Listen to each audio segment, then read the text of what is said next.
Saya mau cerita sedikit tentang sanad ya. Jadi buyut saya kandung itu namanya itu Hafsah. Jadi buyut saya kandung itu namanya Hafsah. Itu lahir di Damaran. Damaran itu belakang imaman Masjid Kudus. Hanya sekitar 30 meter dari imaman Masjid Kudus. Itu punya bapak namanya Maksum, punya bapak namanya Soleh. Soleh itu bin Kiai Haji Asnawi Sepuh. Nah yang Mbah Soleh saya itu, saya generasi ke-7 dari Mbah Soleh itu. Jadi pas ke-7, kalau ke-8 itu sudah kata orang-orang kaya gitu. Kenapa kamu miskin? Generasi ke-8 katanya. Jadi Mbah Soleh Darat itu orang Jepara, orang Mayong tuh. Itu dulu ngajinya diantaranya di buyut saya di Mbah Soleh bin Raden Asnawi Sepuh. Raden Asnawi Sepuh itu cucu dari Mbah Mutamakin. Itu kesanatan saya. Jadi saya punya naskah banyak. Tadi Gus Nurul tak kasih tahu. Ini diantara contoh naskah Mbah Soleh Darat. Saya punya banyak, mulai Hikam sampai Jawahirut Tauhid, terus beberapa tulisan-tulisan beliau itu masih di lemari buyut saya di Pondok Damaran. Terus buyut-buyut saya itu juga yang diantaranya ada yang nikah di keluarga Gedungan, dan itu sebagian melahirkan Pak Said Akil. Jadi buyut-buyut Pak Said itu adiknya buyut saya. Tapi kalau saya dengan beliau itu sepuh beliau. Jadi kalau saya manggil Pak Said itu kira-kira kalau nggak paman ya mbah. Kenapa saya cerita ini? Karena di antara ikatan sanad itu zuriyatam ba'duha min ba'd. Ada keterikatan cara berpikir berdasar sanad. Tadi seperti yang dikatakan moderator, laulal isnadu laqala man sa'a ma sa'a. Andai kan tidak ada sanad, maka orang akan berpikir agama sesuai maunya. Dan itu bahaya sekali, karena agama ini riwayat seperti tadi yang dikatakan inna hadzal ilma dinun fanzuru amman ta'khuduna dinakum. Saya punya sekian contoh cara berpikir sanad dan cara berpikir rasional. Di akhir Ihya itu ada cerita tentang rojak. Dan ini pasti di luar dugaan sampean. Karena sanad itu cara berpikir itu ya ikut saja. Yaitu ada 2 orang ahli neraka dipanggil Allah. Dipanggil Allah dalam keadaan di borgol. Ditanya sama Allah, enak di neraka? Jawabannya pemuda itu ya, wah Gusti ya, di neraka kok enak? Ya jelas gak enak. Ya sudah, kamu kembali lagi ke neraka. Dugaan kita kan pasti anak ini gak mau. Ternyata enggak, dia lari sekenceng-kencengnya menuju neraka. Semangatnya Masya Allah. Makanya ini sekaligus ijazah, kalau disuruh masuk neraka yang apa? Semangat. Oh itu Tuhan akhirnya tanya, loh kamu tak suruh ke neraka kok semangat? Gusti saya ini sudah kapok, ketika di dunia kalau jenengan nyuruh sholat saya lelet, jenengan menyuruh kebaikan saya lelet. Sebagai bentuk kapok saya, jenengan menyuruh saya ke neraka saya semangat, supaya saya nurut. Barokahnya semangat menuju neraka, ya sudah di surga saja. Ya makanya ini nanti kalau kamu disuruh masuk neraka yang apa? Semangat. Karena kita di dunia itu ada di akhir Ihya. Artinya itu kan di luar dugaan kita. Cara berpikir seperti itu di luar dugaan kita. Akhirnya dia jadi ahli jannah. Cerita kedua ya masih di bab yang sama. Yang satu disuruh enak di neraka, ya enggak Gusti. Sudah kembali lagi ke neraka. Si orang ini tolah itu. Tolah. Terus ditanya sama Allah, kenapa tolah? Ya Allah, ketika engkau memanggil kami ke surga, saya tidak pernah ngira kalau akan engkau kembalikan lagi ke neraka. Ya sudah, kamu di surga saya karena husnudzon sama saya. Ini berarti ada 2 sanad. Lucunya sama-sama benar. Yang semangat ya benar, yang lelet juga benar. Maka kamu punya 2 pilihan. Nanti kalau disuruh masuk neraka, bisa semangat, bisa apa?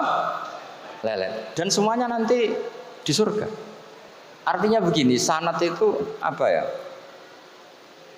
Enggak yang kita duga. Makanya saya mohon siapapun yang mencintai agama ini harus banyak baca. Jangan nuruti emosi, kemudian emosi itu di atas namakan agama. Di Sahih Muslim itu ada cerita, ini termasuk hadis pegangan kan Sahihain Bukhari Muslim. Itu ada cerita seorang sujud sama Allah itu kan banget baiknya, sangat baik. Kemudian yang sujud ini diinjek oleh pemuda yang nakal. Diinjek. Ketika diinjek, yang sujud spontan ngomong begini. Fa wallahi la yaghfiru Allahu laka. Demi Allah, Allah tidak akan maafkan kamu. Di luar dugaan, tentu kalau nggak ada sanad, omongan ini normal karena nginjek orang apa? Sujud. Tapi di luar dugaan, Allah mewahyukan ke Nabi di zaman itu, disuruh bilang sama orang yang sujud itu, Allah ngendikan, "Manggalladzi yata'alla 'alayya alla aghfira li fulan, faqad ghafartu lahu wa ahbattu amalah." Siapa yang mencatut nama saya bahwa saya tidak bisa memaafkan orang yang nginjek? Allah tersinggung karena namanya dicabut. Saya ini Tuhan bisa menyiksa dan bisa mengampuni. Kenapa sifat saya jadi satu hanya menyiksa? Sifat ampunan saya di mana? Itu kalau nggak sanad nggak bisa. Saya ulang lagi, Allah itu apa? Zat yang bisa yaghfiru liman yasha wa yu'adzibu man yasha. Tapi orang yang sujud ini hanya mensifati Allah satu, yaitu Allah pasti menyiksa. Dan Allah tersinggung. Bagaimana mungkin saya Tuhan hanya berstatus bisa menyiksa, tidak bisa mengampuni. Akhirnya orang ini disalahkan, malah yang sujud tadi. Bilang ke orang itu, sujudnya saya hapus pahalanya, dan yang nginjek saya hapus dosanya. Tapi ya bukan berarti terus kamu boleh nginjek orang sujud, ya enggak. Artinya gini loh, saya hanya memperkuat moderator tadi. Berpikir agama itu berdasar sanad. Kalau nuruti emosi pasti kita akan setuju Allah tidak ngampuni yang menginjak. Tapi berdasar sanad, berapa orang yang dulu melukai Nabi, bahkan punya niat membunuh Nabi, akhirnya ditobati oleh Allah Subhanahu wa Ta'ala. Siapa yang nggak tahu cerita Suraqah? Orang yang niatnya membunuh Nabi ditobati Allah. Siapa yang nggak tahu cerita Khalid bin Walid? Orang yang punya konsep untuk mengalahkan Nabi di perang Uhud juga akhirnya masuk Islam dan diampuni Allah. Banyak lagi tokoh kafir yang dulu musuhi Nabi akhirnya ditobati oleh Allah. Sehingga ketika Nabi sangat marah ya dengan mereka yang kafir, malah ada ayat turun laisalaka minal amri syai'un aw yatuba alaihim aw yu'adzibahum. Bahwa wilayah mengampuni dan memaafkan itu wilayah Allah. Tentu kita secara syariat akan mengatakan yang nginjak itu salah, pasti itu. Kalau yang nginjak itu pasti salah, yang kafir pasti salah. Tapi jangan katakan kalau Allah tidak bisa menobati mereka. Lagi-lagi yang bisa mengertikan itu apa? Sanad. Kita ngaji di bab itu bahwa ada orang diinjak, ternyata Allah ketika yang sujud mengatakan wallahi la yaghfiru Allahu laka, demi Allah Allah tidak akan maafkan kamu. Loh, mensifati Allah dengan satu sifat la yaghfiru itu Allah tersinggung. Karena Allah bisa yaghfir. Makanya ini penting sekali saya utarakan supaya kita ini bicara itu sesuai sanad. Karena andaikan tidak sanad, agama ini di logika, kemudian logika orang itu berbeda-beda. Maka kayak apa kacaunya agama ini? Terus yang ketiga, saya beri sekian contoh. Ini saya bawa kitab hikam yang diterjemah oleh Mbah Soleh Darat. Saya dulu pernah ngaji hikam sama abahnya Gus Zofur. Cara berpikir Abul Hasan Asyadzili misalnya. Umumnya orang itu kan kalau amal itu ingin diterima ya. Kalau sujud ingin diterima Allah, kalau sholat ingin diterima Allah. Dan kalau sangat ingin itu biasanya terus berlebihan. Saking berlebihannya terus nangis minta amalnya diterima gitu. Tapi efek negatifnya gini. Jangan-jangan nggak diterima. Lalu kalau nggak diterima gunanya apa? Ini buruk sekali kalau mulai tanya sujud saya jangan-jangan nggak diterima. Kalau nggak diterima gunanya apa? Itu menurut Abul Hasan Asyadzili itu pertanyaan dari setan. Bagaimana mungkin kita pernah menyesal atau menyesali sujud yang pernah kita lakukan untuk Allah Subhanahu wa Ta'ala. Wong dadi kawulane Allah, wis dikai bumi, dikai oksigen, dikai rezeki, tahu sujud, bareng dikasih tahu Jibril, sujud kamu gak diterima. Wah, getun aku sujud be Allah. Masa sujud sama Allah getun. Maka kata Abul Hasan Asyadzili begini. Kafa bika jazaan an radiyaka laka ahlan cukup sebagai balasan dari Allah yang luar biasa, kamu ditakdir sujud. Woi, keren. Coba kalau kamu nanti ketemu Allah, ada orang yang sama sekali di bumi nggak pernah sujud. Lalu kamu ketemu Allah sujud berkali-kali, kemudian dapat kabar kalau sujud kamu nggak diterima. Pantas mana kira-kira? Pantas yang pernah sujud apa pantas yang nggak pernah sujud? Pantas yang pernah sujud. Sehingga pikirannya Abul Hasan Asyadzili, sudahlah kamu bahagia saja karena kamu ditakdir pernah sujud. Itu satu anugerah Allah yang luar biasa. Kamu nggak perlu terganggu, diterima apa nggak diterima. Karena kalau kamu terganggu itu nanti lama-lama mengatakan apa gunanya sujud kalau tidak diterima. Dan itu setan menang kalau sudah ada pertanyaan apa gunanya sujud. Nah, makanya disebut min syarril waswasil khannas. Kata Abul Hasan Asyadzili, waswas di sini adalah setan ngeridu kamu supaya kamu ngeset semua ibadah kamu, jangan-jangan kamu nggak diterima. Kemudian kamu menyesali semua ibadah yang pernah kamu lakukan. Betapa buruknya kita.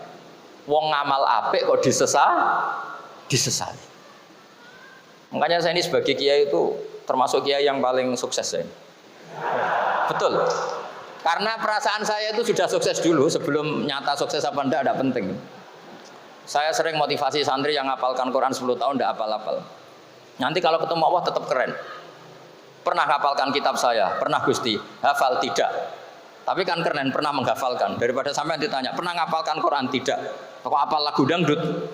Nah, itu pusing sama jawabnya. Tapi kalau santri saya pernah hafalkan, pernah Gusti. Di mana di Gus? Hafal enggak? Pede saja enggak. Tapi saya mencintai kitab engkau dan bukti cinta saya tak hafalkan. Cuma nasib tidak memihak saya Gusti, kan masih lumayan itu. Daripada ditanya, pernah ngapalkan Quran? Tidak Gusti. Jebule apal lagu dangdut, yang ibu-ibu apal harga cabai, naik turunnya harga berambang. Ini harga sembako hafal, tapi kalau Quran tidak hafal. Nah, pikiran-pikiran kayak Abul Hasan Asyadzili itu harus kita kembangkan. Makanya saya suka sekali ketika Mbah Mun yang sekarang diteruskan Gus Wafi meresmikan Thariqah Syadziliyah.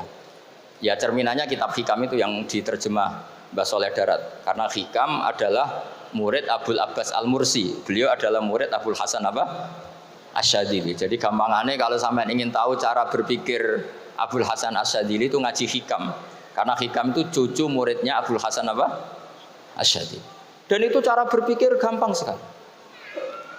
Misalnya hubungan dengan Allah. Ilahi kullama akhrosani lu'mi antokoni karomuka. Ya Allah, ketika saya terbungkam oleh kesalahan-kesalahan saya, sampai saya ini merasa tidak pantas minta, tidak pantas memohon sama engkau karena dosa saya banyak. Tapi kata beliau antokoni karomuka. Tapi saya berani melafadzkan doa itu berdasar rahmat kamu tidak terbatas. Dan itu indah sekali kata-katanya. Ilahi kullama akhrosani lu'mi antokoni karomuka. Jadi kullama akhrosa sekirane bungkam bisokno ni ingsun apa lu'mi sifat elek ingsun antoko mongko dadekno iso ngucap ni ingsun apa karomuka sifat lomane jenengan. Dan itu dipraktekkan semua ulama. Ya nafsula taknati min zallatin azumat innal kaba'ira fil ghufrani kallamami. Jadi yang seperti yang dikatakan tadi Gus Ubaidillah tadi, ya sudah, kadang ada Baron saya, ada Busiri, ya saya tidak tahu karena bacanya innal kaba'ira fil ghufrani kallamami la'alla rahmata rabbihina yaqsimuha ta'ti ala hasabil isyani fil kisami. Itu ada orang terlalu fanatik kebaikan datang ke Abul Hasan Asyadzili gerutu karena dunia ini sudah kacau balau, banyak maksiat, banyak macam-macam. Apa jawabnya Abul Hasan Asyadzili? Man ahabba alla yusawahu fi ardi faqad ahabba alla tadhhara maghfiratu. Jadi malah dibalik. Kalau kamu ingin dunia ini steril, enggak ada apa-apa, berarti kamu tidak suka akan kelihatan maghfirahnya Allah. Jadi sanad-sanad seperti ini harus kita jaga. Meskipun tidak kita manfaatkan untuk kepentingan hadzun nafsi, tapi kita harus kita jaga. Jika kita jadi orang itu tidak terlalu sepaneng dengan pikiran kita bahwa maksiat itu pasti mendatangkan azab. Kok kamu katakan pasti, itu buktinya apa? Maksiat itu salah, kalau salah harus istighfar.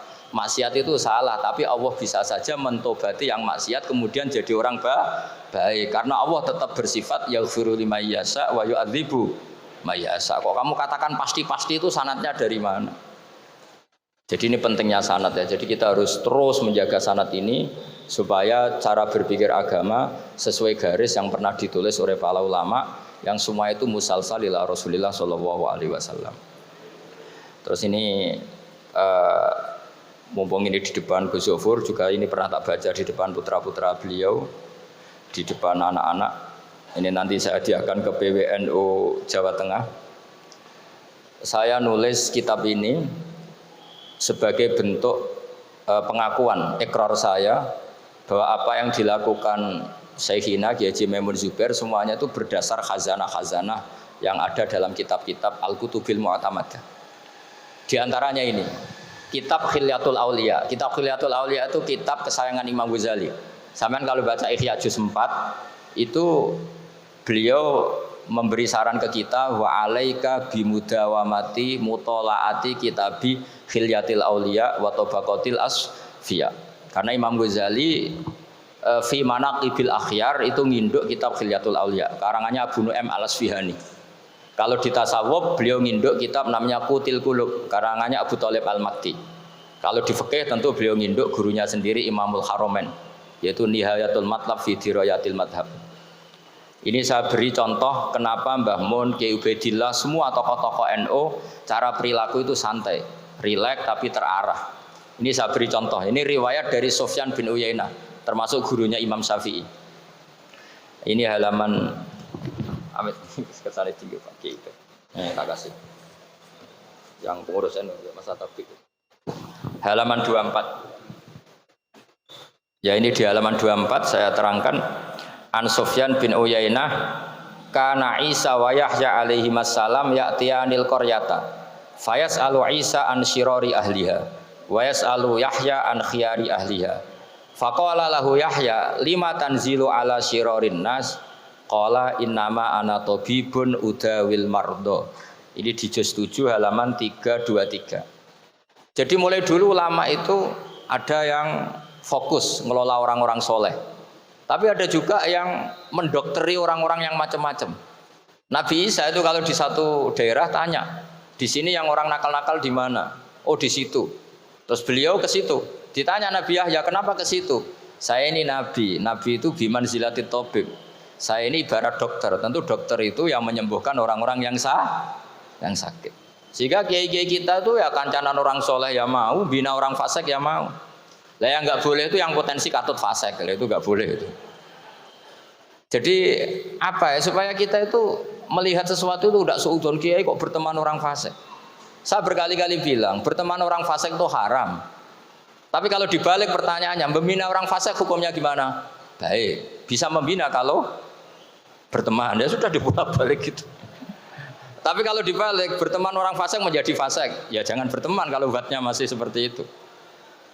Ya terus saya teruskan ya. Sayyidina Umar itu terkenal orang yang sangat keras. Sayyidina Abu Bakar terkenal orang yang layyinal janib, orang yang sangat santun, sangat sopan. Tapi anehnya ketika Abu Bakar mau wafat, itu khilafah atau khalifah itu diwasiatkan supaya yang mimpin itu Umar. Padahal orangnya sangat keras. Tapi yang jarang diketahui publik adalah ngiranya Umar keras itu wataknya. Ternyata enggak. Di sini diterangkan Umar wataknya itu sebetulnya bisa memilih keras atau halus. Ini saya baca ya di halaman 25. Beliau ditanya oleh Abdurrahman bin Auf. Terus beliau menjawab, ya Abdurrahman, wallahi laqad lintu linnasi hatta khashituha fil lain. Tsumma staddattu alaihim hatta khashituha fi siddah. Fa ainal makhraj. Terus di sini saya terjemah, saya saat lunak juga takut sebab lunak bisa dianggap pembiaran, tapi saya juga takut Allah saat keras sebab keras jangan-jangan termasuk tanfir, orang lari dari kebenaran. Ya misalnya gini, sampean punya anak putri atau punya ponakan pacaran gitu. Datang ke kamu sama cowoknya, kalau kamu lunak pasti ponakan kamu ngira wong Pak D gak apa-apa. Padahal Pak D saya itu kiai, ternyata saya gak ditegur. Lunak itu punya akibat dianggap pembiaran terhadap maksiat. Ya. Tapi kalau kamu keras, wah nak nggonku wis tak wantemi watu. Kan nggak pernah ke kamu, bagaimana bina wong sowan saja nggak berani. Artinya efeknya sama. Terlalu lunak ya punya efek tidak bisa bina, terlalu keras juga punya efek tidak bisa bina. Maka kata Sayyidina Umar, fa wallahi laqad lintu linnas hatta khasyitu wa fillan. Artinya saat bersikap lunak saya takut Allah karena lunak bisa dianggap pembiaran terhadap maksiat. Summastatatu alaihim hatta khasyitu wa fisiddah. Ketika keras saya juga takut karena kalau terlalu keras bisa tanfir, bisa orang lari dari kiai, dari orang soleh. Makanya dalam guyonan-guyonan ulama itu ada preman jagongan di orang-orang fasik. Ditanya, kenapa kamu jagongan sama orang fasik? Kenapa tidak jagongan sama orang soleh? Habis orang solehnya marah-marah terus. Lah ini ramah. Makanya saya milih yang ramah saja. Gitu. Itu meskipun guyonan tapi pelajaran bagi kita. Karena ya memang Quran seperti itu. Walau kunta fadzan ghalidhal qalbi lan faddu min haulik fa bima rahmatin minallahi linta lahum. Terusnya itu. Jadi apa ya? Nah ini kalau nggak ada sanad nggak bisa. Nggak ada sanad nggak bisa. Pasti kita berpikir sesuai keinginan kita. Maka ada ancaman yang keras man fassaral Qur'ana bi ra'yihi falyatabawa maq'adahu minan nar. Jadi saya mohon sanad-sanad seperti ini kayak yang dikatakan Umar tadi. Wallahi laqad lintu linnas hatta khasyitu wa fillan. Sumastadatu alaihim hatta khasyitu wa fis syiddah. Jadi kita akui bahwa dalam lunak juga ada sekian problem, dalam keras juga ada sekian problem. Terus kita bikin satu metode, satu manhaj yang kira-kira ya sa'ighal lisyaribin atau yang lebih dikenal dengan Islam wasatiyah. Ada tawazun, ada tasamu, ada macam-macam. Ya, saya kira demikian. Assalamualaikum warahmatullahi wabarakatuh. Waalaikumsalam.